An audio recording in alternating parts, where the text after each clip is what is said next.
Chapter 20 Jonathan Harker's Journal 1 October evening.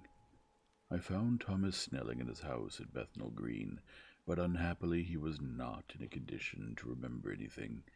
The very prospect of beer which my expected coming had opened to him had proved too much, and had begun too early on his expected debauch. I learned, however, from his wife, who seemed a decent poor soul, that he was only the assistant to Smollett, who of the two mates was the responsible person. So off I drove to Walworth, and found Mr. Joseph Smollett at home and in his shirt-sleeves, taking a late tea out of a saucer. He is a decent, intelligent fellow, distinctly a good, reliable type of workman, and with a headpiece of his own. He remembered all about the incident of the boxes, and from a wonderful dog's-eared notebook which he produced from some mysterious receptacle about the seat of his trousers, and which had hieroglyphical entries in thick, half-obliterated pencil, he gave me the destinations of the boxes. They were, he said, 6 in the cartload which he took from Carfax and left at 197 Chicksand Street, Mile End, Newtown, and another 6 which he deposited at Jamaica Lane, Bermondsey. If then the Count meant to scatter these ghastly refuges of his over London, these places were chosen as the first of delivery, so that later he might distribute more fully. The systematic manner in which this was done made me think that he could not mean to confine himself to 2 sides of London. He was now fixed on the far east of the northern shore, on the east of the southern shore, and on the south. The north and west were surely never meant to be left out of his diabolical scheme, left alone the city itself in the very heart of fashionable London, in the southwest and west. I went back to Smollett and asked him if he could tell us if any other boxes had been taken from Carfax. He replied, "Well, Governor, you've treated me very handsome, and I had given him half a sovereign, and I'll tell you all I know. I heard the man by the name of Bloxham say 4 nights ago in the Iron-Ounds in Pincher's Alley as how he and his mate had a rare dusty job in a old house at Perfect. There ain't many such jobs as this here, and I'm thinking that maybe Sam Bloxham could tell you something." I asked if he could tell me where to find him. I told him that if he could get me the address, it would be worth another half-sovereign to him. So he gulped down the rest of his tea and stood up, saying that he was going to begin the search then and there. At the door he stopped and said, "Look here, Governor, there ain't no sense in me a-keeping you here. I may find Sam soon, or I mayn't, but anyhow he ain't like to be in a way to tell you much tonight. Sam is a rare one when he starts on the booze. If you can give me an envelope with a stamp on it and put your address on it, I'll find out where Sam is to be found and post it to you tonight. But you'd better be up part-time soon in the morning, or maybe you won't catch him, for Sam gets off main early. Never mind the booze the night before." This was all practical, so one of the children went off with a penny to buy an envelope and a sheet of paper, and to keep the change. When she came back, I addressed the envelope and stamped it, and when Smollett had again faithfully promised to post the address when found, I took my way to home. We're on the track, anyhow. I am tired tonight, and want sleep. Mina is fast asleep and looks a little too pale. Her eyes look as though she had been crying. Poor dear. I've no doubt that it frets her to be kept in the dark, and it may make her doubly anxious about me and the others. But it is best as it is. It is better to be disappointed and worried in such a way now than to have her nerve broken. The doctors were quite right to insist on her being kept out of this dreadful business. I must be firm, for on me this particular burden of silence must rest. I shall not ever enter on the subject with her under any circumstances. Indeed, it may not be a hard task after all, for she herself has become reticent on the subject, and has not spoken to the Count or his doings ever since we told her of our decision. 2 October evening. A long and trying and exciting day, By the first post I got my directed envelope with a dirty scrap of paper enclosed, on which was written with a carpenter's pencil in a sprawling hand, Sam Bloxham, Corcoran's 4, Potter's Cart, Bartle Street, Walworth. Ask for the deputy. I got the letter in bed and rose without waking Mina. She looked heavy and sleepy and pale and far from well. I determined not to wake her, but that when I should return from this new search, I would arrange for her going back to Exeter. I think she would be happier in her own home, with her daily tasks to interest her, than in being here amongst us in ignorance. I only saw Dr. Seward for a moment, and told him where I was off to, promising to come back and tell the rest so soon as I should have found out anything. I drove to Walworth and found, with some difficulty, Potter's Court. Mr. Smollett's spelling misled me, as I asked for Potter's Court instead of Potter's Court. However, when I had found the court, I had no difficulty in discovering Corcoran's lodging-house. When I asked the man who came to the door for the deputy, he shook his head and said, I don't know him. There ain't no such person here. I never heard of him in all my bloomin' days. Don't believe there ain't nobody that kind living here or anywheres. I took out Smollett's letter, and as I read it, it seemed to me that the lesson of the spelling of the name of the court might guide me. What are you? I asked. I'm the deputy, he answered. I saw at once that I was on the right track. Phonetic spelling had again misled me. A half-crown tip put the deputy's knowledge at my disposal, and I learned that Mr. Bloxham, who had slept off the remains of his beer on the previous night at Corcoran's, had left for his work at Poplar at 5 o'clock that morning. He could not tell me where the place of work was situated, but he had a vague idea that it was some kind of a newfangled warehouse, and with this slender clue I had to start for Poplar. It was 12 o'clock before I got any satisfactory hint of such a building, and this I got at a coffee shop where some workmen were having their dinner. One of these suggested that there was being erected across Angel Street a new cold storage building, and as this suited the condition of a newfangled warehouse, I at once drove to it. An interview with a surly gatekeeper and a surlier foreman, both of whom were appeased with the coin of the realm, put me on the track of Bloxham. He was sent for on my suggesting that I was willing to pay his day's wages to his foreman for the privilege of asking him a few questions on a private matter. He was a smart enough fellow, though rough of speech and bearing. When I had promised to pay for his information and had given him an earnest, he told me that he had made 2 journeys between Carfax and a house in Piccadilly, and had taken from this house to the latter 9 great boxes, main heavy ones, with a horse and cart hired by him for this purpose. I asked him if he could tell me the number of the house in Piccadilly, to which he replied, Well, Governor, I forgets the number, but it was only a few doors from the big white church or something of the kind, not long built. It was a dusty old house, too, though nothing to the dustiness of the house we took to the bloomin' boxes from. How did you get into the houses if they were both empty? There was the old party that engaged me a-waiting in the house at Purfleet.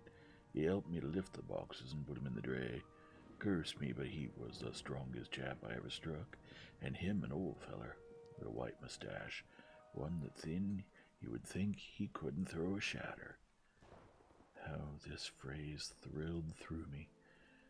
Why, he took up his end of the boxes like they was pounds of tea, and me a-puffin' and a-blowin' afore I could upend mine anyhow, and I'm no chicken neither. How did you get into the house in Piccadilly? I asked. He was there, too. He must have started off and got there for me, for when I rung at the bell, he came and opened the door himself, and helped me to carry the boxes into the hall. The whole 9? I asked. Yes, there was 5 in the first load, and 4 in the second. It was main dry work, and I don't so well remember how I got home. I interrupted him.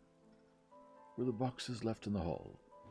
Yes, it was a big hall, and there was nothing else in it. I made one more attempt to further matters. You didn't have any key? Never used no key nor nothing. The old gent opened the door herself and shut it again when I drove off. I don't remember the last time, but That was the beer. And you can't remember the number of the house? No, sir. But you needn't have no difficulty about that. It's a lion with a stone front with a bow on it, and high steps up to the door. I know them steps, having had to carry the boxes up with 3 loafers that came round her in a copper. The old gent gave them a shilling, and they, seeing they got so much, they wanted more. But he took one of them by the shoulder and would like to throw him down the steps, till a lot of them went away cussing. I thought that with this description I could find the house, so having paid my friend for his information, I started off for Piccadilly. I had gained a new, painful experience. The Count could, it was evident, handle the earth boxes himself. If so, time was precious, for now that he had achieved a certain amount of distribution, he could, by choosing his own time, complete the task unobserved. At Piccadilly Circus, I discharged my cab and walked westward. Beyond the Junior Constitutional, I came across the house described, and was satisfied that this was the next of the layers arranged by Dracula. The house looked as though it had been long untenanted. The windows were encrusted with dust, and the shutters were up. All the framework was black with time, and from the iron the paint had mostly scaled away. It was evident that up to lately there had been a large notice board in front of the balcony. It had, however, been roughly torn away, the uprights which had supported it still remaining. Behind the rails of the balcony I saw there were some loose boards whose raw edges looked white. I would have given a good deal to have been able to see the notice board intact, as it would, perhaps, have given some clue to the ownership of the house. I remembered my experience of the investigation and purchase of Carfax, and I could not but feel that if I could find the former owner, there might be some means discovered of gaining access to the house. There were, at present, nothing to be learned from the Piccadilly side, and nothing could be done, so I went round to the back to see if anything could be gathered from this quarter. The mews were active, the Piccadilly houses being mostly in occupation. I asked 1 or 2 of the grooms and helpers whom I saw around if they could tell me anything about the empty house. One of them said he had heard it had been lately taken, but he couldn't say from whom. He told me, however, that up to very lately there had been a notice board for sale up, and that perhaps Mitchell, Sons and Candy, the house agents, could tell me something, as he thought he remembered seeing the name of that firm on the board. I did not wish to seem too eager, or to let my informant know or guess too much, so, thanking him in the usual manner, I strolled away. It was now growing dusk, and the autumn night was closing in, so I did not lose any time, having learned the address of Mitchell, Sons and Candy from a directory at the Berkeley. I was soon at their office in Sackville Street. The gentleman who saw me was particularly suave in manner, but uncommunicative in equal proportion, having once told me that the Piccadilly house, which throughout our interview he called a mansion, was sold. He considered my business as concluded. When I asked who had purchased it, he opened his eyes a thought wider and paused a few seconds before replying, "It is sold, sir." "Pardon me," I said with equal politeness, "but I have a special reason for wishing to know who purchased it." Again he paused longer and raised his eyebrows still more. "It is sold, sir," was again the laconic reply. "Surely," I said, "you do not mind letting me know so much?" "But I do mind," he answered. "The affairs of their clients are absolutely safe in the hands of Mitchell, Sons and Candy." This was manifestly a prig of the first water, and there was no use arguing with him. I thought I had best meet him on his own ground, so I said, "Your clients, sir, are happy in having so resolute a guardian of their confidence. I am myself a professional man." Here I handed him my card. "In this instance I am not prompted by curiosity. I act on the part of Lord Godalming, who wishes to know something of the property which was, he understood, lately for sale." These words put a different complexion on affairs. "I would like to oblige you if I could, Mr. Harker, and especially would I like to oblige his lordship. We once carried out a small matter of renting some chambers for him when he was the Honourable Arthur Ormwood. If you will let me have his lordship's address, I will consult the house on the subject and will, in any case, communicate with his lordship by tonight's post. It will be a pleasure if we can do so far deviate from our rules as to give the required information to his lordship. I wanted to secure a friend and not to make an enemy, so I thanked him, gave the address at Dr. Seward's, and came away. It was now dark, and I was tired and hungry. I got a cup of tea at the Aerated Bread Company and came down to Purfleet by the next train. I found all the others at home. Mina was looking tired and pale, but she made a gallant effort to be bright and cheerful. It wrung my heart to think that I had to keep anything from her, and so caused her inquietude. Thank God this will be the last night of her looking on at our conferences and feeling the sting of our not showing her confidence. It took all my courage to hold to the wise resolution of keeping her out of our grim task. She seems somehow more reconciled, else the very subject seems to become repugnant to her, for when any accidental allusion is made, she actually shudders. I am glad we made our resolution in time, as with such a feeling as this, our growing knowledge would be torture to her. I could not tell the others of the day's discovery till we were alone, so after dinner, followed by a little music to save appearances even amongst ourselves, I took Mina to her room and left her to go to bed. The dear girl was more affectionate with me than ever, and clung to me as though she could detain me, but there was much to be talked of, and I came away. Thank God the ceasing of telling things has made no difference between us. When I came down again, I found the others all gathered round the fire in the study. In the train I had written my diary so far, and simply read it off to them as the best means of letting them get abreast of my own information. When I had finished, Van Helsing said, "This has been a great day's work, friend Jonathan. Doubtless we are on the track of the missing boxes.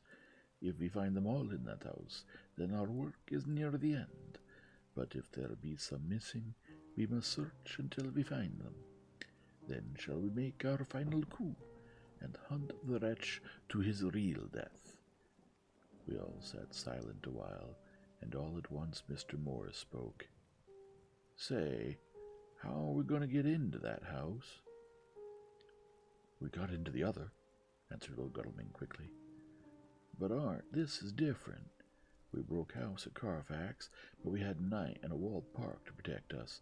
It will be a mighty different thing to commit burglary in Piccadilly, either by day or night.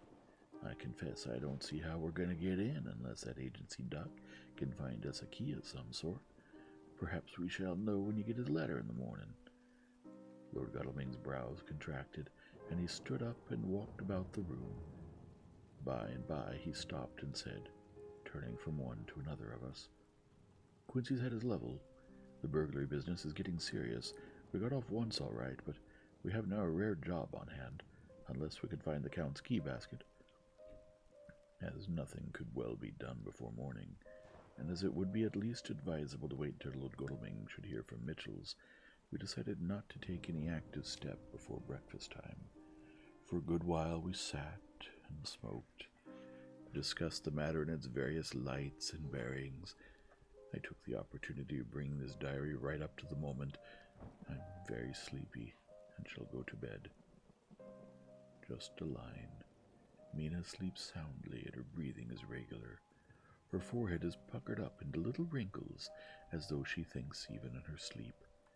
She is still too pale, but does not look so haggard as she did this morning. Tomorrow will, I hope, mend all this. She will be herself at home in Exeter. Oh, but I am sleepy.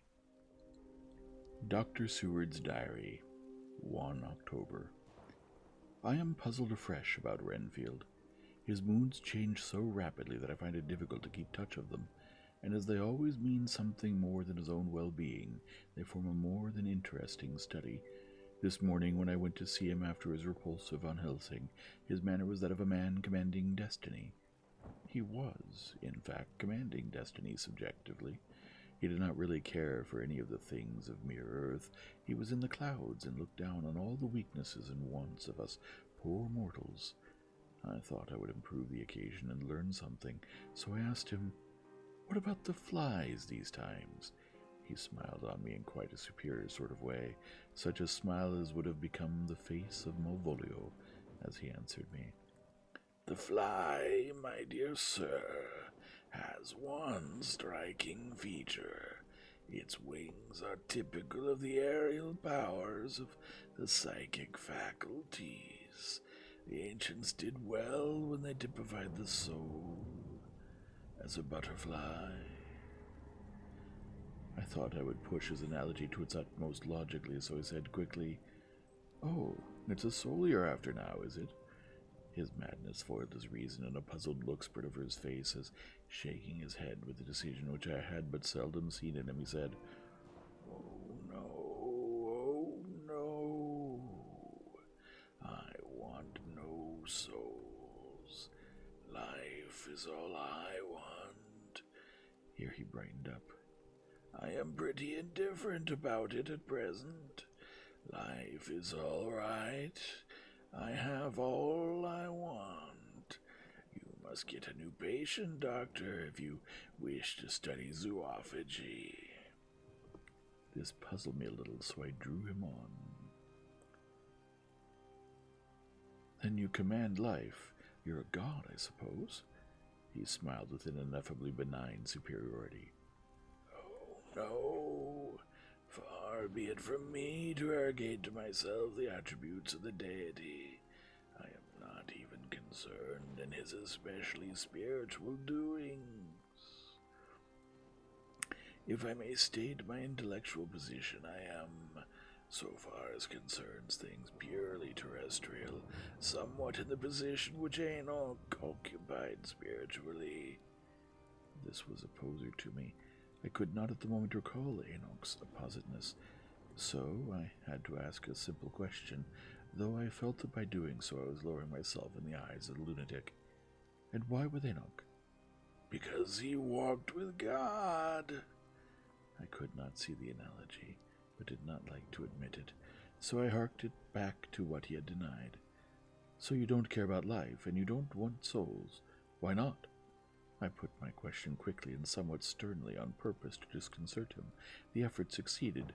For an instant he unconsciously relapsed into his old servile manner, bent low before me, and actually fawned upon me as he replied, "I don't want any souls, indeed I don't. I couldn't use them if I had them. They would be of no use to me. I couldn't eat them or—" He suddenly stopped, and the old cunning look spread over his face like a wind sweep on the surface of the water. "And, doctor, as to life, what is it after all? When you've got all you require, and you know that you will never want, that is all. I have friends, good friends like you, Dr. Seward." This was said with a leer of inexpressible cunning. "I know that I shall never lack the means of life." I think that through the cloudiness of his insanity he saw some antagonism in me, for he at once fell back on the last refuge of such as he, a dogged silence. After a short time I saw that for the present it was useless to speak to him. He was sulky, and so I came away. Later in the day he sent for me. Ordinarily I would not have come without special reason, but just at present I am so interested in him that I would gladly make an effort. Besides, I'm glad to have anything to help to pass the time. Harker is out, following up clues, and so are Lord Godalming and Quincy. Van Helsing sits in my study poring over the record prepared by the Harkers. He seems to think that by accurate knowledge of all details he will light upon some clue. He does not wish to be disturbed in the work without cause. I would have taken him with me to see the patient, only I thought that after his last repulse he might not care to go again. There was also another reason. Renfield might not speak so freely before a third person as when he and I were alone. I found him sitting out in the middle of the floor on his stool, a pose which is generally indicative of some mental energy on his part. When I came in, he said at once, as though the question had been waiting on his lips, What about souls? It was evident that my surmise had been correct. Unconscious cerebration was doing its work even with the lunatic. I determined to have the matter out. What about them yourself? I asked. He did not reply for a moment, but looked all around him, and up and down, as though he expected to find some inspiration for an answer. I don't want any souls, he said in a feeble, apologetic way. The matter seemed preying on his mind, and so I determined to use it, to be cruel only to be kind. So I said, You like life, and you want life. Oh, yes, but that is all right. You needn't worry about that. But, I asked, how are we to get the life without getting the soul also? This seemed to puzzle him, so I followed it up. A nice time you'll have sometime when you're flying out there, with the souls of thousands of flies and spiders and birds and cats, buzzing and twittering and meowing all round you. You've got their lives, you know, and you must put up with their souls. Something seemed to affect his imagination, for he put his fingers to his ears and shut his eyes, screwing them up tightly just as a small boy does when his face is being soaped. There was something pathetic in him that touched me. It also gave me a lesson, for it seemed that before me was a child, only a child, though the features were worn and the stubble on the jaws was white. It was evident that he was undergoing some process of mental disturbance, and knowing how his past moods had interpreted things seemingly foreign to himself, I thought I would enter into his mind as well as I could, and go with him. The first step was to restore confidence, so I asked him, speaking pretty loudly so that he would hear me through his closed ears, Would you like some sugar to get your flies around again? He seemed to wake up all at once and shook his head. With a laugh he replied, Not much. Flies are poor things, after all. After a pause he added, But I don't want their souls buzzing round me all the same. Or spiders, I went on. Blow spiders. What's the use of spiders? There isn't anything in them to eat, or... He stopped suddenly as though reminded of a forbidden topic. So, I thought to myself, this is the second time he has suddenly stopped at the word drink. What does it mean? Renfield seemed himself aware of having made a lapse, for he hurried on, as though to distract my attention from it. I don't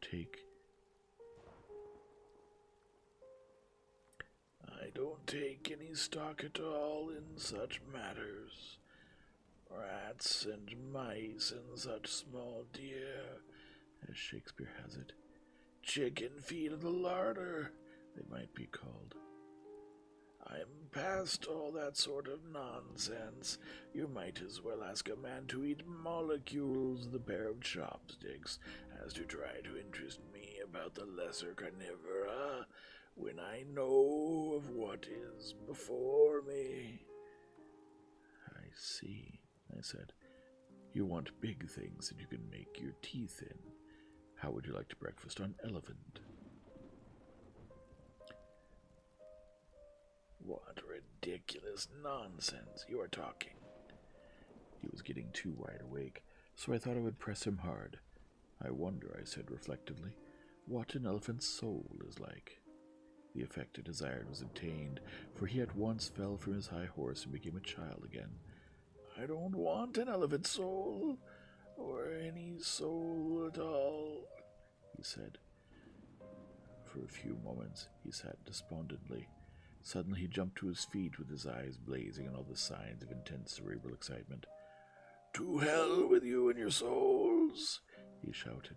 Why do you plague me about souls? Haven't I got enough to worry and pain and distract me already, without thinking of souls? He looked so hostile that I thought he was in for another homicidal fit, so I blew my whistle. The instant, however, that I did so, he became calm and said apologetically, Forgive me, Doctor, I forgot myself. You do not need any help. I am so worried in my mind that I am apt to be irritable.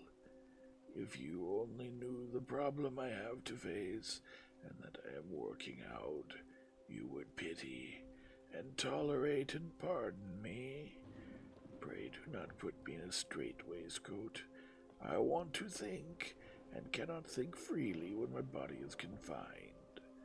I am sure you will understand. He had evidently self-control, so when the attendants came I told them not to mind, and they withdrew. Renfield watched them go. When the door was closed, he said, with considerable dignity and sweetness, "Dr. Seward, you have been very considerate towards me. Believe me that I am very, very grateful to you." I thought it well to leave him in this mood, and so I came away. There is certainly something to ponder over in this man's state.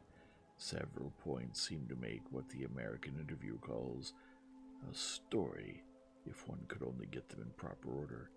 Here they are. Will not mention drinking, fears the thought of being burdened with the soul of anything, has no dread of wanting life in the future, despises the minor forms of life altogether, although he dreads being haunted by their souls. Logically, all these things point one way. He has assurance of some kind that he will acquire some higher life. He dreads the consequence, the burden of a soul, that it is a human life he looks to. And the assurance? Merciful God, the Count has been to him, and there is some new scheme of terror afoot. Later, I went after my round of Van Helsing and told him my suspicion. He grew very grave, and after thinking the matter over for a while, asked me to take him to Renfield. I did so. As we came to the door, we heard the lunatic within singing gaily, as he used to do in the time which now seems so long ago. When we entered, we saw with amazement that he had spread out his sugar as of old. The flies, lethargic with the autumn, were beginning to buzz into the room. We tried to make him talk of the subject of our previous conversation, but he would not attend. He went on with his singing just as though we had not been present. He had got a scrap of paper and was folding it into a notebook. We had to come away as ignorant as we went in. His is a curious case indeed. We must watch him tonight. Letter, Mitchell, Sons, and Gandy, to Lord Godalming, 1 October. My lord, we are at all times only too happy to meet your wishes. We beg, with regard to the desire of your lordship expressed by Mr. Harker on your behalf, to supply the following information concerning the sale and purchase of number 347 Piccadilly. The original vendors are the executors of the late Mr. Archibald Winters Suffield. The purchaser is a foreign nobleman, Count de Ville, who effected the purchase himself, paying the purchase money in notes over the counter, if your lordship will pardon us using so vulgar an expression.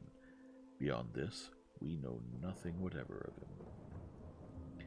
We are, my lord, your lordship's humble servants, Mitchell, Sons, and Candy. Dr. Seward's Diary, 2 October. I placed a man in the corridor last night, and told him to make an accurate note of any sound he might hear from Renfield's room, and gave him instructions that if there should be anything strange he was to call me. After dinner, when we'd all gathered round the fire in the study, Mrs. Harker having gone to bed, we discussed the attempts and discoveries of the day. Harker was the only one who had any result, and we are in great hopes that his clue may be an important one. Before going to bed, I went round to the patient's room and looked in through the observation trap. He was sleeping soundly, and his heart rose and fell with regular respiration. This morning the man on duty reported to me that a little after midnight he was restless, and kept saying his prayers somewhat loudly.